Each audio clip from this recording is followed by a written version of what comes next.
It's good day to brew, baby. What is up, YouTube? It's your boy Millsy, back in Hometown Commander, back for another episode of Millsy Brews, the show where I brew a version 1.0 decks. This is the commander in front of us in my quest to brew the magic world. You know the motto, baby. It's ABB, always be brewing, and that's what we're back to do today.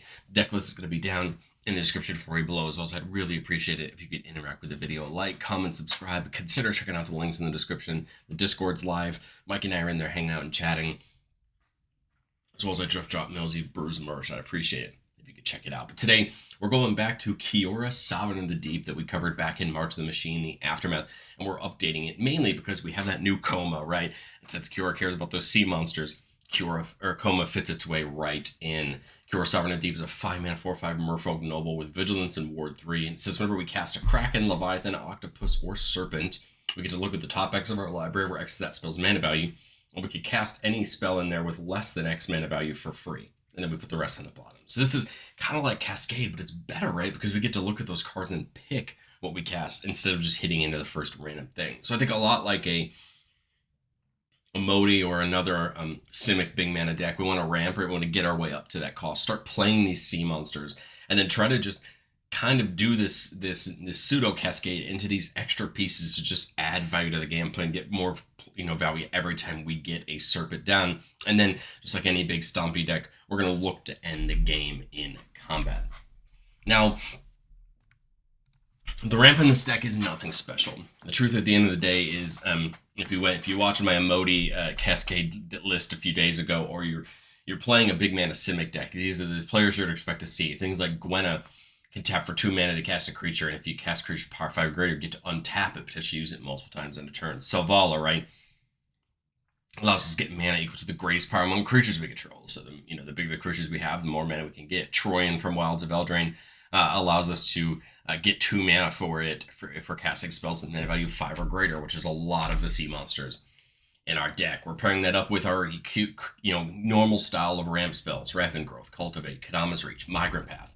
The best part is that if we hit these off our Leviathans or our Krakens or our sea monsters, we get to ramp for free, right? Making sure our next turn's even bigger. And then we are playing something like Kefnit's Monument, which may look odd because it says blue creature spells. But the truth is, almost all of our sea monsters are blue. So Kefnit's Monument does make a ton of sense. And it says whenever we cast a creature spell, we could tap an opponent's creature and it doesn't untap, which is a nice ability to add on to the top of reducing all of our sea monsters by 1. Also playing things like Fertile Ground and Wild Growth to help ramp our lands individually. And then we are playing some big mana ramp things like Zendikar Resurgence. So whenever we tap a land for mana, we add an extra mana of any type that land produced, and then whenever we cast a creature, draw a card. So this is nice because you get the extra mana, and then we get some card draw on top of it. We get to casting our monsters. But what would this deck be without monsters? So let's talk about them. Remember, Kraken, Serpent, Octopus, and Leviathan. So every creature in our deck needs to be that so we can take advantage of it. And there's a wide array of options. So Rick of the Seas is a great option because it comes in ramps, and then once you cast enough spells, it becomes a big 12/12. Benthic Anomaly is interesting. This is an Eldrazi Serpent, but for 7 mana, he says when you cast this spell for each opponent, choose a creature that player controls.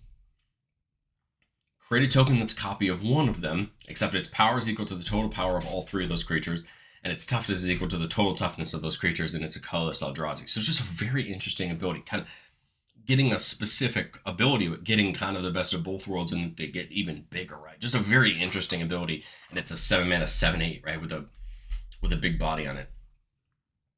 Brine, though, whenever it comes in or we cast one of our big spells, we get to bounce something to its owner's hand. A very great ability to help bouncing our opponent's stuff back as we're casting these big things. Grappling Kraken, new in Foundations. Whenever a land comes in, we tap creature and opponent controls and put a stun on it. Not bad, right? Prevents it from untapping for at least 1 turn. And that's not a bad ability. At 6 mana, can potentially get us into a lot of things off the top. Hullbreaker Horror, another bouncer. Whenever we cast a spell, we return a spell we don't control to its owner's hand, or a non-land permanent to its owner's hand. So just a way to start bouncing some things. Inkwell Leviathan, a big island walking trampler with Shroud, so it can't be targeted. But again, 9 mana. That can then go deep off the top of our library. We have our pair of Comas, the old one and the new one, both great spots here at 7 mana and very well useful. Both of them can take over a game if they're left around long enough, and we'll happily play them. Lorthos the Tidemaker is kind of interesting. Whenever it attacks, we can pay 8 mana. If we do, we tap up to 8 target permanents and they don't untap. So kind of an interesting way to either shut somebody's lands down. You could shut a bunch of creatures down. There's a lot of ways to take a look at Lorthos, but if it's late game and we have a ton of mana, it could be an interesting thing to dump mana into. Octavia feels like a ton of fun. It could potentially cost 8 less if we use a bunch of instant or sorceries, but not going to happen as much for us. Ward 8, but whenever we cast or copy an instant or sorcery spell, we get to make a creature into an 8/8, which is a great ability, right? Especially if we have some smaller creatures laying around. Scourge of Fleets, whenever it comes in, we return each creature our opponents control with toughness X or less, where X is the number of islands we control, so a way to potentially get some mass bounce. Although we're playing a lot of dual lands and forests, right, because we're in a 2-color deck, I think what I like about Scourge the most is this is going to specifically hit our token deck opponents, right, and really be able to bounce their things back to their hands. Serpent of Yawning Depths is one of our favorites because it makes basically all of our sea monsters unblockable. They can only be blocked except by, Krakens, Leviathans, Octopi, and Serpents, just making sure that they're going to hit in for big damage. Slin Voda, if we kick it, so 8 mana regularly, but if we kick it for 10, we return all creatures to their hands except for our Merfolk, Krakens, Leviathans, Octopi, and Serpents. So again, a great way to one-side bounce the board. It is 10 mana, but remember that we would still get to go look at the top 8, off of Kiora, and Kiora gets to stay there, right, because of that. Spawning Kraken, whenever a Kraken, Leviathan, Octopi, or Serpent we control hits somebody, we make a 9/9 Kraken, so it's just going to get even worse for our opponents, right, as these big tokens get made. Stormtide Leviathan says that all lands or islands instead of other types, and creatures without flying or island walk can attack. So this is going to shut down some of our own creatures, but the hope here is that it shuts down our opponent's creatures too, allowing our few sea monsters that do have island walk to have fun. And then we can always try to get, someone's inevitably going to remove this to attack, and hopefully we could take advantage of that, having lots of other big bodies around to take advantage of it once it leaves. But I think we're really going to take advantage just knowing we're casting big creatures and big things and use it to our advantage. Things like Elemental Bond and Kiora Behemoth Beckoner can draw us cards when big creatures come in. Cream of the Crop, which has gotten very popular over the last year or two in Pant Laza decks, feels so good here as well. Whenever a creature comes into play under your control, you can look at the top X cards of your library, where X is that creature's power. And if you do, you put one of the cards on top of your library and the rest on the bottom. Now, this may feel odd, right, because Kiora's on cast and this is on enter. But I think the thing that's really important about this is then we know we could set up the next Leviathan or our next draw, or the point is that we're digging through our deck, finding the right things, leaving them on top. Think about it this way. If we have Elemental Bound or Kiora or Garruk's Uprising down, right, that draws cards when creatures come in, we look at the top 7 or 8, let's say with a big sea monster, we cast it, and then they both come in, they're going to draw off these abilities, but we get to kind of seed the top card with our Cream of the Crop, right? And it's going to still lead to great card draw because we're picking what we draw instead of just drawing randomly. It's not as good in those Pant Laza lists, but I think it's still very good. Monstrous Vortex gives us potentially an extra cast, right? Discovering X off a creature spell with Power 5 or greater whenever we cast it, which is a great ability. It's up to us. We can do our choice. We can do either Kiora's ability or Vortex first, but the point is you kind of get double duty. Up the Beanstalk's drawing us card whenever we cast a spell with mana value of 5 or greater. So again, drawing some cards as we're casting these big creatures, getting into more mana, getting into more things to cast.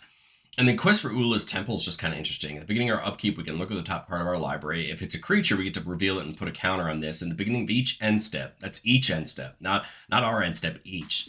If there's 3 or more quest counters on it, we could just put a Kraken, Leviathan, Octopus, or Serpent from our hand onto the battlefield. That doesn't trigger Kiora, but I mean, if we're putting in 7 mana Serpents for free, you could start to see where Ula's Temple is going to become really hard for our opponents to deal with, because then they get to attack right on our turn. But I think we take that idea and we move into combat, right? The truth is that we're in green, and green really excels in combat. And there's a lot of ways to take advantage of it. I think the easiest one for me to talk about, my favorite, is something like Garruk's Uprising, just giving all of our creatures trample. We do get to draw when they come in, which is what makes Uprising even better. But the point is, now we have 7/7 and 8/8s with trample if they don't have it stapled on already. And now our opponents can't just chump block us into oblivion, right? Now it's actually going to hurt. But then you take and add on things like Overwhelming Stampede or Overrun or Triumph of the Hordes to just take a board and potentially finish a game with these huge serpents and leviathans and sea monsters that are just going to get harder to play. I know some people still have opinions on Triumph of the Hordes, but the truth is, if we're putting enough of these big things down, eventually we want to win the game. And these effects do a very good job at it. And there's more of them. You know, we do have things like Overrun as well to take advantage of these big Alpha Strike type effects. And I think we're going to get there no matter what, because the truth is, with enough 7/7s, no one's going to be able to block forever, right? You can't outblock them forever. But these pieces just may help us close out the game a little bit quicker for us in our favor. But I've said it before on the show, and I'll say it again. No deck's ever complete. This is my version 1.0 shot at Kiora, even though we looked at it a long time ago. And as we go into testing, I still think there's some things we can learn. The cards on the screen are just ideas of what we could see in testing. Sapphire Medallion, do we want to reduce those Leviathans and sea monsters even more? Does Medallion make sense, right, to give them a little bit down? Or do we focus more on something like Ramp with Leyline Inversion, turning Kiora into a creature that can tap for 5 mana? Seems really useful when you're casting 6, 7, 8, 9, 10 mana sea monsters, right? And then Hadana's Climb I just thought was kind of interesting, right? At the start of your turn, you can put a counter on a creature. That creature has 3 or more counters. You get to flip it over into a land that for 3 mana can give a creature flying and +X/+X, where X is its power, turning our sea monsters into big threats in combat. You know, I think there's some options there if we don't think we see enough out of our Alpha Striking type abilities. Let's take a look at our playtest. Our first one, we're keeping a 3-lander here with Farseek, Growth Spiral, and Kadama's Reach. So lots of ramp. We've got Murkfiend Leisure, which is one of the only true non-sea monsters in the deck, but the truth is, it buffs all of our creatures and untaps them during each other player's turn, you know, giving us great abilities to block and attack. Draw the cream of the crop there, turn 1. So, I mean, turn 1, we're going to take off, right? Turn 2, I think there's an option to Farseek. There's an option to Growth Spiral. You know, we want to play either of these because obviously we want to get up to Kiora as soon as we can. Kind of like the idea of doing the Growth Spiral, see what we draw, put a land in.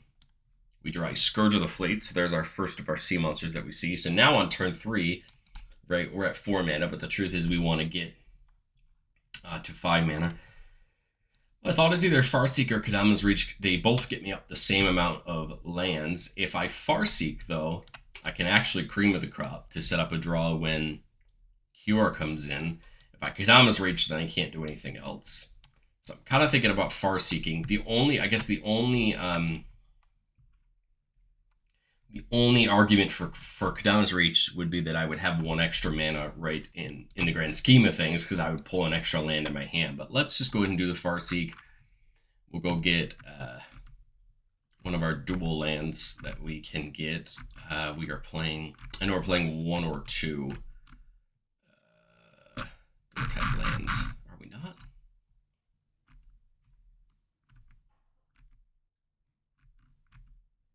There we go, Tango Violet. And like I said, then we can play that cream of the crop and get it set up. So now we can keep profiting, right? Things come in. Well, there's the rampant growth, right? Now we play Kiora. When Kiora comes in, we may look at the top. This would be 4, right? Because it's his power, and we get to pick 1 on the top and the rest on the bottom. So let's do it. Let's see what we can get off the top. Vision of Zendikar is great to get ourselves some more lands. Ula's Temple, Tomocratus is another big sea monster option in the land. Well, let's see. I can't play Scourge of Fleets in next turn anyway, right? No matter what, because I only have 6 mana. So I kind of like the idea of, well, I like the idea of something like Evasion of Zendikar just to ramp again, but I guess we do have the option to double ramp here. Let's think what makes the most sense. I guess we do have the option of like Murkfiend Liege as well next turn. Zendikar's a pretty big ramp step, right? And then we could flip it over and get access to more. So I think I'm going to do that. I'll leave that one on top so that here in our next turn, we play that, just go get an island, go get a forest. This way, right, we're really getting up to that mana. If we pick someone who can't defend that, right, we could attack it with Kiora. So let's say that's the case that we could get it flipped over. Well, then Cream of the Crop's going to go off because this creature actually came in. I think we might as well take a look, see what we have access to. Troyan, Stormbreaker, Shipbreaker, Kraken, Return of the Wild Speaker, right? A great way to draw some cards, right? Especially right once we have our big horrors down. So I kind of like that as being our option. And that adds an extra mana, so we're up to 8 mana now, right? So then we get to our next turn, we draw that Wild Speaker. I think I would just do the Scourge. I think it makes the most sense to get this party started, right? So remember, on cast, we get to look at the top X, where X is its mana value, so that's 7, and we get to cast something with less than 7, so not 7, but less than 7. So unfortunately, we can't get that Coma, right? Because it does say less than it, which is unfortunate. We would love Coma. Coma's a great creature, but here we got two great options. We got Garruk's Uprising to start turning on the trample, or we got Kiora and draw us cards. But the nice part is that Garruk's Uprising actually does both. It draws us cards and gives us trample. So I think I like that as an option. Scourge of Fleets is going to come in, which is going to trigger Cream of the Crop and Garruk's Uprising. I think, Garruk's Uprising, will draw us a card when it comes in, because we do have a creature power 4 greater. That will happen before Fleets comes in. Now Fleets comes in. I'm going to do the Cream of the Crop first, because I think it makes more sense to seed this draw if possible, right? Kind of pick what we get to draw. So I get to pick something and put it on top. It's 6. I apologize. Love the idea of Overwhelming Stampede, especially with some other things coming. I love the idea of something like Octavia to keep digging. Zendikar's Resurgence, great, because it's going to keep drawing us cards. But the truth is, we've got the Alpha Strikey type stuff. We've got some card draw. So I think I'm going to go get something like Garruk's Uprising just to give us some more, Castle Garenbrig to give us some more access to some more mana, right? We can attack this turn if we want to. Remember, they have trample, so that's pretty cool. This turn, we'll get that Garenbrig down. So it's 4, 5, 6, 7, 8, 9 with the Castle Garenbrig, but we can put 4 in it to get 6. So it could actually be 10 mana this turn if we want it to be with that. We could make a huge Nimbus Swimmer and just start digging, right? Nimbus Swimmer is an expo where we could choose the value of X. So if we just put 8 into X right now, we would get the Cure trigger for 10, right? The question is that what we want to do? Of course, we need to put 4 in it in order to draw with Garruk's Uprising.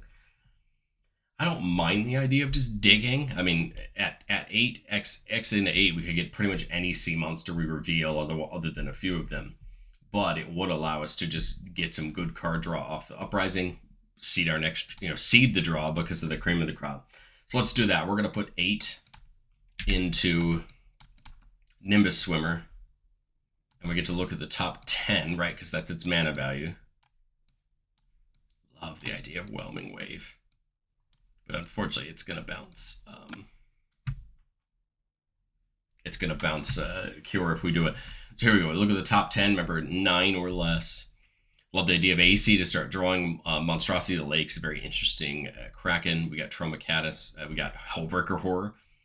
Since we're casting multiple things, right, that might make sense, right, to start bouncing things. I also like AC a lot for the card draw, especially playing multiple lands. But I think I'll go with the Hullbreaker Horror. So the Hullbreaker Horror coming in will actually trigger Cream of the Crop, right, for us to look at the top 7 and then pick one to draw. I think we take Slinvoda, right, since that's the thing, right, that can bounce all of our opponent's creatures. Now Nimbus Swimmer comes in as an 8/8. We get to look at the top 8 before we draw. We are playing a Modi, right, for the way to Cascade. We are playing the new Kiora for that thing. Here, I guess the Yawning Depths might make sense with the Trample. I like the idea from a Modi for the Cascade. Love the idea of Monstrous Vortex for the Discover. Kiora seems pretty cool as a way to start digging for that. But we'll get the Yawning Depths because I think it makes the most sense. And then we draw that, right, because of the Garruk's Uprising. Now, we can take some attacks this turn, right? We have Tramplers now.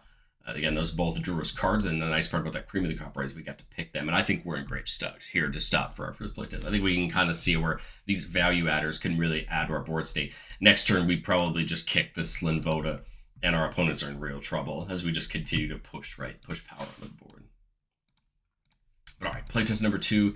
Keeping a 4-lander with Kiora, Wild Growth, and Migration Path. So a little bit of ramp. We're working our way up towards there. Coma's a great draw to start. Love it. We'll get the wild growth in on this for us, just to, again, start working our way up. I guess that misses out on that Vine Glimmer Snarl this turn, so that Snarl's unfortunately going to come in tapped. It actually probably would have made more sense to do this and then the wild growth on that, right? Because then it's coming in untapped. But here for 3, I kind of like the idea of getting the Kiora down. Draw 2 and pitch 2. I think we're honestly good on lands. We've got we've got some more to come. Man, does it feel bad to do that if I just Migration Path next turn? Or go into something like that. I love the idea of something like Deep Sea Kraken. Love Coma. I mean, I want to keep these in my hand, but I guess let's dump the Kraken as much as I can suspend it for cheap. I think what makes the most sense to keep the most we can out. So here, turn 3, it's either Kiora, it's either Selvala, or it's the Migration Path, and I think I want to just do the Migration Path. Kind of bankroll ourselves here a little bit. I think Selvala would also make a ton of sense, but let's do that. And then we're feeding our graveyard up for that Kiora ability, but otherwise, she's just not there yet. But here we go, turn 4. Now we're at 3, 4, 5, 6, 7 mana, right? So now we can Kiora plus Cream of the Crop. We'll do Cream of the Crop first, right? So that when we put Kiora in, we get to do that look again. Love Spawning Kraken. Love the Invasion of Zendikar. Spawning Kraken feels good, especially with something like Coma that's going to make those Coma Coils, right? Now those Coma Coils can turn us into 9/9 Krakens. That makes the most sense to me. But of course, so does Vortex and Dreamroot Cascade, and Invasion of Zendikar. But let's just do the Spawning Kraken because I, do love the look of it. So we'll come to the next turn, 3, 4, 5, 6, 7 mana, so we can actually cast Coma. We can cast the Spawning Kraken. Let's do Coma, so that way next turn we can cast the Spawning Kraken. So on cast, we get to look at the top 7. And there's a lot of philosophies on what you're looking for when you're going through these tops. It could be card draw, it could be, it could be that. Spawning of Circular Yawning Death feels great, because then the Coma Coils can't actually be blocked. That would lead pretty well into the Spawning Kraken. So I'm thinking that that's going to have Cream of the Crop go off when it comes in. The top 6, we're actually going to have the same thing happen when Coma comes in. So I'm just going to skip this one and we'll have Coma go off since I don't want to double feed the same draw. My opponents have good things. I'm kind of thinking about the Benthic Anomaly here. Otherwise, I think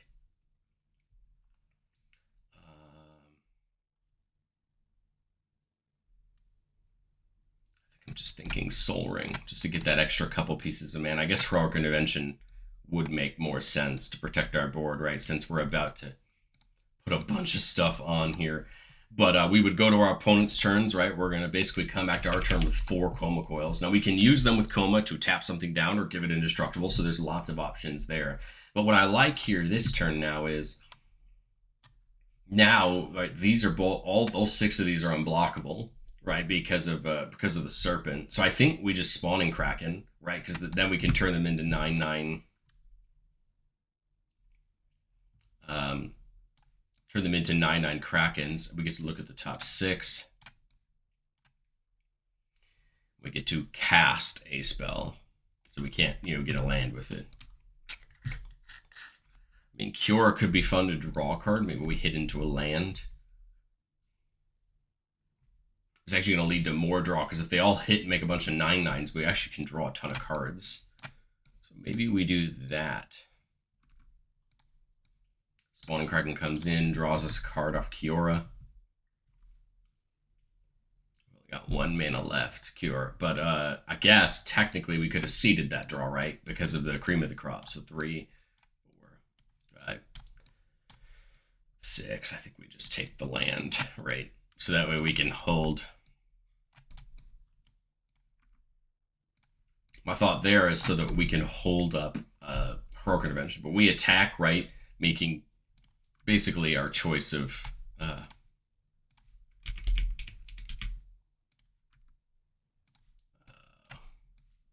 supposed to be 9/9 Krakens. But either way, I mean, now our opponents are in trouble, right? We have the Heroic Intervention to hopefully protect the board. We draw 6. We can just pitch away, pitch away some of our ramp and things, right? But now we're in great shape. We have the Heroic Intervention to protect the board. Koma's going to keep making the coils, and next turn, right, these Krakens are going to become a problem for our opponents. But let's get into playtest number 3. I think we pretty much got there on that one. 3 mana with the Gwenna, which is great. Gwenna works well for Kiora. Although it doesn't untap because Kiora is only 4 mana, it does mean we're going to get in there. Same thing with Troyan, right? They both work really well. Heroic Intervention and then Octavia. So an interesting set of creatures this time around. We see Koma there as a draw on turn 2, so we're getting lots of our Krakens this time around. But I think we're just looking to put, I guess, Gwenna down turn 3. This is actually really nice because we could Fertile Ground here and then 3, 4, 5 for Kiora. So we actually got a little bit of ramp that turn and Kiora, right, as we're working our way up. This turn 3, 4, 5, 6, 7 mana, so we're just on time to get Koma down. Koma will actually untap Gwenna, which is nice, right? So we've got some power there, but look at the top 7. Ooh, Spawning Kraken is nice, right? Especially as we start to get things like Overwhelming Stampede in. Farseek would give us a little bit of ramp, right? Kiora could get us some draws. I feel like the answer is either Spawning Kraken or ramp, so we're going to pick Spawning Kraken just to get some better board states here. And then Koma. So again, Koma Coil on everybody's turn. We untap with 4. Land is great. 3, 4, 5, 6, 8 mana with Gwenna. We can actually get 10 because it can untap, but the truth is it's really only 8. Kind of like the idea of the Elder Deep Fiend to tap down a couple things if we want to, because we're gonna get the Krakens this turn if we can tap some creatures down with the Elder Deep Fiend. That's my thought, right? You tap up to 4 permanents, clear the way for these, right? These sea monsters to get in. Then we would, go looking for 8. Gwenna would untap itself. Send a card or ramp. Ooh, Double Major could be fun as a way to copy Elder Deep Fiend because it's still on the stack. We wouldn't get the extra tap, but we would actually get another Serpent.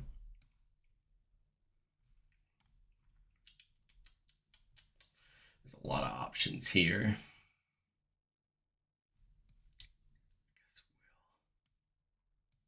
I guess we'll take the Double Major.